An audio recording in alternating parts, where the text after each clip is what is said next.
And what are the economic implementations of third language learning? Economy of Bangladesh is based on 3 R's. We all know that. One is like ready-made garments, second one is rice, and third one is remittance. Still, we are struggling to get a quality remittance. Research demonstrates concrete financial benefits of multilingualism. In various international contexts, bilingual workers earn 3.6 to 6.6 more than monolingual peers. Bangladesh's 170 million population represent enormous untapped potential for monetizing language skill. Third language proficiency directly addresses Bangladesh's employment crisis by creating globally competitive human capital. As the country transitions from labor-intensive to skill-based economy, multilingual workers became essential for accessing international markets, foreign investment, and technology transfers. Almost we have 10 million people outside of Bangladesh. The amount of money they send and the remittance we receive is not enough.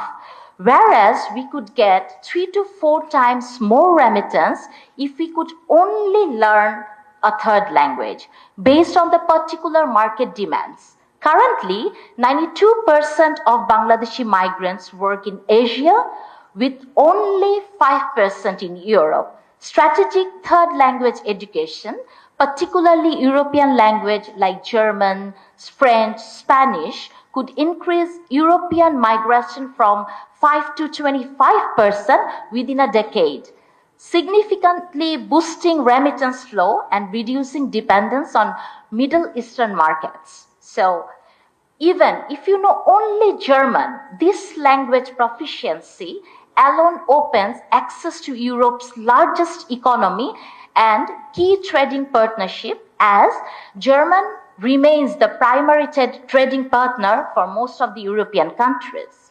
So following Tariq Rahman's third language learning would be embedded from primary levels with dedicated examination marks, ensuring systematic skill development rather than superficial exposure. So there are a lot of economic sectors benefits like garments and manufacturing. Buyer can direct communicate with the European buyers, IT service, access to German, French, and Spanish speakers market, tourism, education, and training.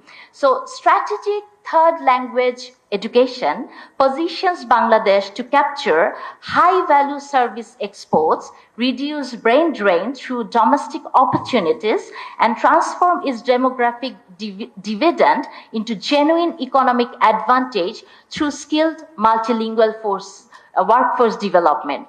The BNP's third language policy represents not merely educational reform, but economic transformation strategy, converting Bangladesh's human capital into globally competitive assets while fostering inclusive social development through democratized linguistic access.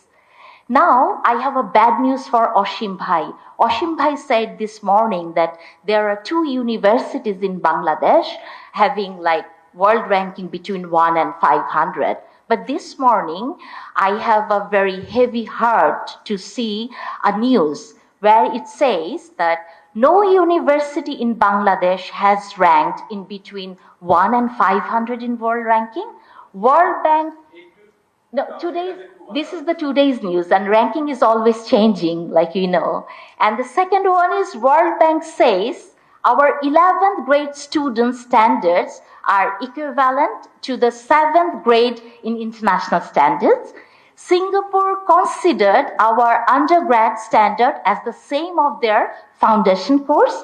And the last one is Bangladeshi MBBS, the medical study, doesn't get the approval from World Federation of Medical Education, WFME. I want to say something that I'm always very punctual, but today I was late. You know why I'm late? Because I have some vision problem, so I have my new spectacles. So if you really want to reform your education system, you need a very good spectacle that through that lens, you can see every bit of the problems. And I think like BNP is working for educational reformation and which will be completely beneficial for our future generation. So let's hope for the best. Thank you.